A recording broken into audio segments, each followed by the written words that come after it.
There were so many twists and turns in this rescue. It was such a roller coaster. One day, one of my neighbours came to my house and she told me that there were 3 young puppies hanging out at an abandoned house a couple of doors down from me. So I immediately dropped everything and went to go and try and find the puppies. When I got there, I could only find 2. They were around 6 weeks of age, so too young to be on their own, definitely. They can survive on their own at 6 weeks of age, but it is really not ideal. And so immediately I knew that I had to bring these puppies home, but of course I was super concerned because I could only find 2 and my neighbour was adamant that there'd been 3. So we looked everywhere. I was really freaking out because there are a lot of dangers in Sri Lanka. Often little puppies or little kittens will be, I hate to say, but eaten by monitor lizards, bitten by snakes. You know, sometimes the wild boar will attack them as well. So being out unsupervised, unaccompanied and undefended is a really dangerous scenario for puppies. I kind of then resigned myself to the fact that this 3rd puppy must have wandered off, potentially been taken by something, potentially been squished on the road. And so set about taking the 2 puppies back to my house, whipped them straight into my spare room bathroom, which tends to be the kind of puppy pen sometimes, and you know, set about giving them everything they needed. So got them fed up, they were absolutely ravenous, gave them some flea treatment, some dewormer, and started their vaccinations as well.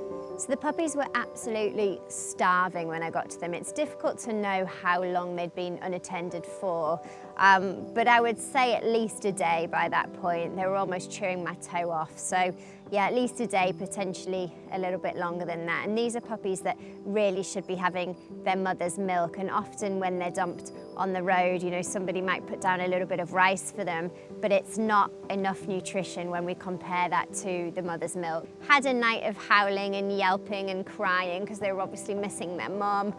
Went in the next morning to a greeting of a pile of worms. It was like chicken chow mein that was in their poo. It was disgusting. I couldn't believe so many came out of these little things. And then I thought, I'm going to go down there and look for the 3rd puppy again. I'd actually been down the previous night as well with a torch trying to find it and just couldn't. But you know, 3rd time lucky and all that, and it was right, it was 3rd time lucky. I managed to find this big stonking puppy. The 2 that I had were the smallest ones. The one that was missing was an absolute powerhouse, so I think she'd just been off on a mission. We named them Bonnie and Clyde, and then when we got the 3rd additional puppy, she was called Champion. So we had Bonnie, Clyde and Champion. I took them to the hospital thinking that these were dumped puppies. They didn't have a mum. We needed to look after them until we could put them up for adoption, which is around the 13 weeks of age mark. They were settling in well, getting loads of cuddles, and then I got a call from our manager saying, "We've just had a call from your neighbour and there's a dog stuck down a well." And I was thinking, what? Where? What? So he said, "No, there's a well near your house." And I was thinking, I don't know of any well and I don't know of any missing dog. So I raced here wondering what on earth was going on and found not a well, but essentially a rubbish dump that was dug into the ground. So probably about 12 feet deep and just filled with stinky, stinky rubbish. And this very skinny brown dog just looking up at us from the bottom. Oh, poor thing. She was crying, kind of cowering away from us. I thought, who is this dog? What is going on? And it took a minute for the penny to drop and a conversation with my neighbour for me to realise that actually this dog in the well was the mum of the 3 puppies. And obviously she'd fallen down this well, potentially looking for food. And that meant that the puppies had been left on their own for what my neighbour was saying was probably around 5 days. You know, it's stinking hot. She's just been exposed in this pit of stinkiness. No water, potentially some food scraps were down there. But yeah, you could see that this situation could not have gone on for much longer. She was really skinny. But what added a whole new dimension of stress for this mama dog was the fact that actually her puppies during this whole ordeal were only about 50 meters away. She could probably smell them, she could probably hear them, and her anxiety levels must have been through the absolute roof. And so to think what she would have gone through in those 5 days, it just, well, it doesn't bear thinking about. It's just really sad, really stressful, but I'm so glad that we could be there to help her in her hour of need.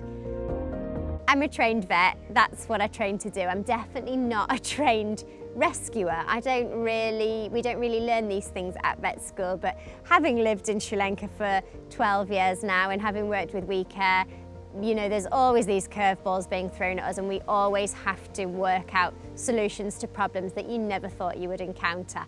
And so my mind was quickly whirring with how we were going to get this dog out of the well. So as with everything in Sri Lanka, this quickly became a bit of a community effort. My neighbour had turned up with a ladder, thank goodness. And honestly, I didn't hesitate. I was just straight down there because this dog, I could see that she was quite anxious. You are going to be in an enclosed space if you go down that pit as well. So I didn't want to put anyone else in that situation where they could have been bitten, the dog could have gotten more stressed. I thought it was definitely on me to get down there. There wasn't one bit of hesitation in my mind until I started going down that ladder, and the smell, I thought, why have I volunteered for this?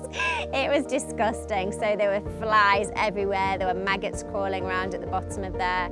And this poor little girl, the first thing I did when I got down there was just give her a bowl of water, and she demolished it. She was so thirsty. After she'd done that, I tried to make friends with her. She was having none of it really. And so I did actually have to ask our manager, Lester, to come down with me and just help restrain her while I got a muzzle on.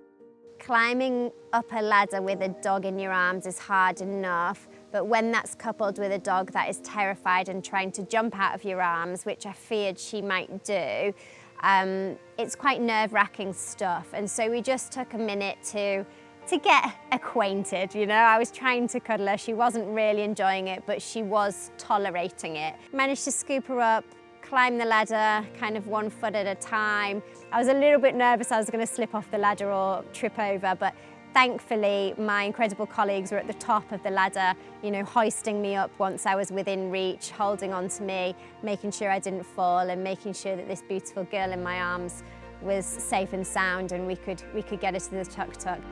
The look of relief on everybody's faces. My neighbour was almost in tears. You know, she was so happy that we'd managed to get this poor dog out of the pit. And yeah, we all breathed a collective sigh of relief once we got her into the tuk-tuk. Having gotten Mama to the clinic in one piece, I was initially really excited about reuniting her with the puppies. But having done our initial assessment, I quickly realised that that wasn't going to be possible. It wasn't in the best interest of the mum or the puppies. And one of the reasons for that is that the mama actually had pretty nasty mastitis. And so we did need to treat her with antibiotics, anti-inflammatories, and strip that milk away. It wouldn't be safe to have the puppies in there trying to feed off of her. She also had some really nasty sores on her feet just from standing in that mush at the bottom of the well there. So as a vet, the temptation to lead with your heart is always there. And in some instances, that has to be done. But in an instance like this, it's really important that you lead with your head. It just didn't seem fair to either Mama or the babies to reunite them. Of course, that would be the dream scenario, but Mama was so skinny. We needed to really focus on getting her weight up to the point where she was ready to be operated on. She needed neutering, obviously. I'm really glad we did that, because it actually, even if we think about Mama, she was only about a year of age herself at this point. So she had really been thrown into the deep end of being pregnant while she's still a teenager, essentially, trying desperately to seek out enough nutrition so that she could produce enough milk to sustain these puppies, getting herself into a mess by, you know, falling into the pit. Ultimately, I'm just happy that she didn't have to think about anything for the next couple of weeks. She was going to be fed, she wasn't having to think about how she was going to sustain herself and the puppies, she was going to be cared for, she was going to be comfortable, she was going to have a nice comfy bed. we could take all of that stress away for her. After a few days, when we'd gotten Mama nice and comfortable, I went to my neighbour's house just to tell her what was going on. Whilst chatting with my neighbour, I began to realise who this dog was. She belonged to another neighbour from a couple of doors down who had left, had moved house a couple of months earlier, and I had assumed that she had taken her 3 dogs with her. And how wrong I was. They had been left behind, and the reason I hadn't seen them in the community is probably because they were absolutely terrified, learning how to fend for themselves. Lizzie was pregnant the whole time, or giving birth. They'd been abandoned, essentially, and left to work out how to survive without any support. Luckily, I live in an amazing community, and the neighbour explained to me that everyone had been pitching in and trying to feed them, but because they were so terrified, nobody could be sure that they were actually getting the food. The guilt of not knowing that they'd been abandoned just doors away from me, but ultimately we came to a really happy ending because we managed to rehome all of the puppies, which was amazing, and Lizzie went back to her home with this mug as her new guardian. So I feed her every day. I was secretly wanting to adopt her, but she's not up for that at all. She comes into my garden, she'll sit in the garden, there's no way she's coming in the house. But we've managed to create a really beautiful bond. It has taken some time. It's taken quite some time. Even when I was feeding her every day, she'd only let me kind of touch her for a split second. Now she comes and just rolls on her back and has a tummy tickle, but then is off when she's had enough.